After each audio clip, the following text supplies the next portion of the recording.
Hello everyone, this is Lori from Present Master. It has been a while. My last video was this summer.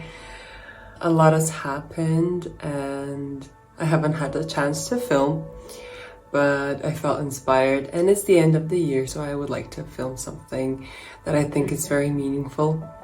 Most of you don't know this and it doesn't show right now, but when I'm stressed, I stutter. So, stutter or stammer. It has been something that I have had since forever, since however long I remember.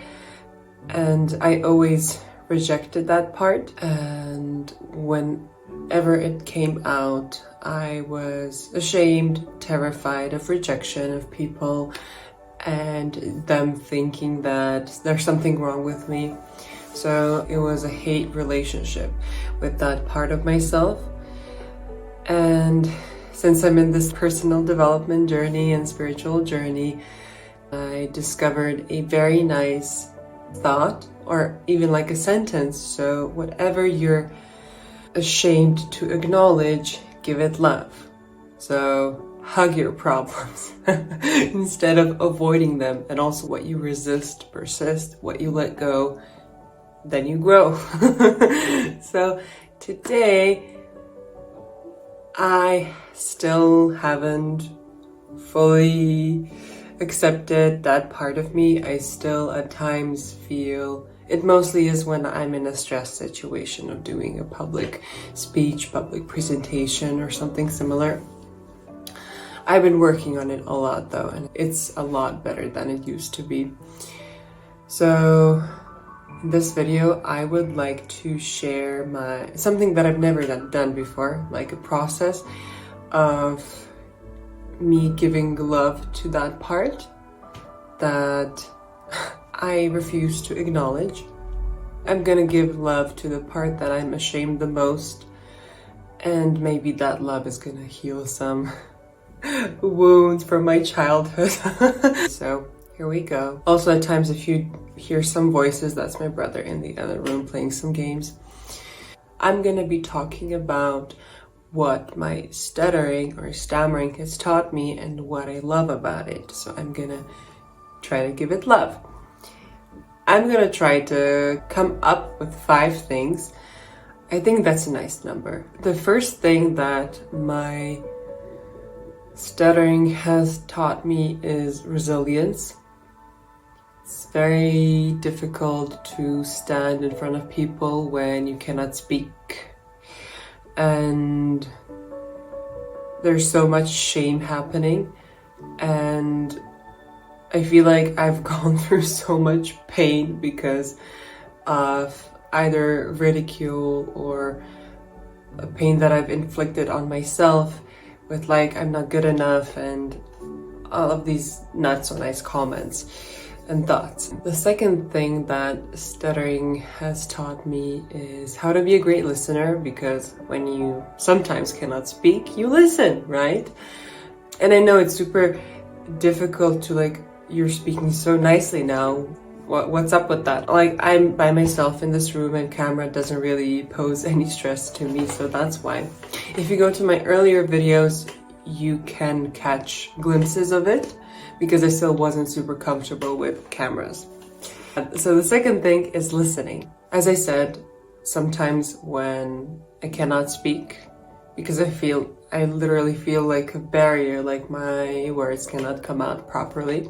It's a bit difficult to explain, but I feel like I'm a very good listener because at times there wasn't anything left to do but listen, and reading people's emotions from their faces and trying to see what they're feeling and try to connect to them on another level, because sometimes I couldn't connect with words. The third thing that stuttering has taught me is that people that care about me don't think bad about me when that happens, and they are supportive, and basically who the right people are around me, if that makes sense.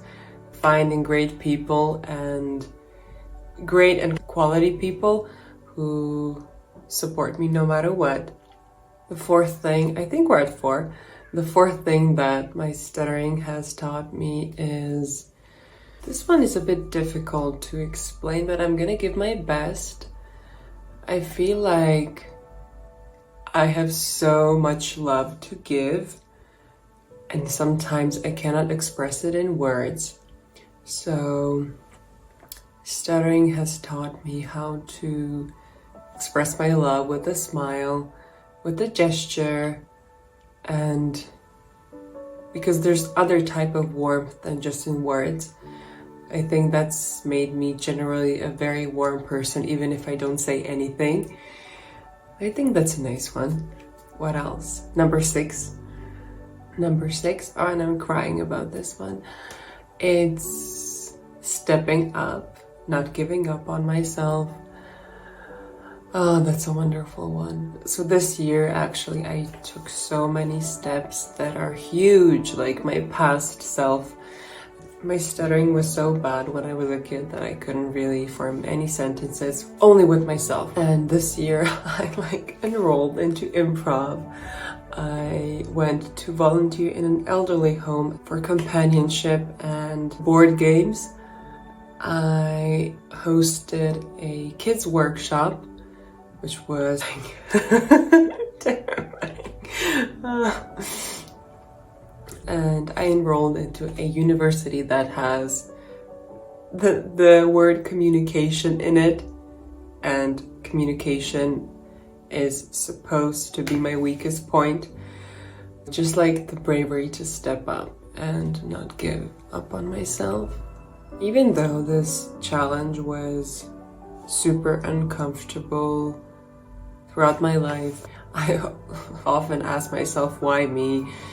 And if I could just get this one thing done, which is to speak properly, I could do anything I desire. And now I feel like I'm slowly becoming grateful for that. I still struggle with that sometimes. It's hard to be grateful when, in your opinion, you're not doing a good job. Oh, so one of the accomplishments was like having enough courage to post things on YouTube and filming myself, and talking to a camera was the first step before any of the workshops and volunteering and improv. I think a sentence, every challenge is a blessing in disguise works, but it takes some time. It takes some time. And now, if you're still here watching, I would like to ask you, what is something that you struggle with? What is your biggest challenge? And what is the thing that you're ashamed about in yourself? It could be your body image, the way you speak, as I did feel, and I sometimes still do. So think about it. What is something that you're ashamed about and you're refusing to accept? And then maybe try doing this exercise, trying to journal 5 things that thing that I'm ashamed of learned me, and how can I give it love? Try saying, thank you for making me brave. Thank you for making me healthy. Thank you for making me warm. I would say to my stuttering, thank you for making me resilient. Thank you for making me such a good listener. Thank you for making me discover the power of my voice so late that I have so much joy every time I succeed. That is indescribable. Thank you for connecting me with the right people. And thank you for allowing me to see how strong I actually am. So hopefully this will help you a bit. I would love if this helps somebody out there to give love to that part that they're ashamed of, because as I said, what you resist persists, but what you let go, then you grow. If you're still here, thank you so much for watching, and have fun in this growth journey. I'm gonna try to have fun, as much fun as I can too.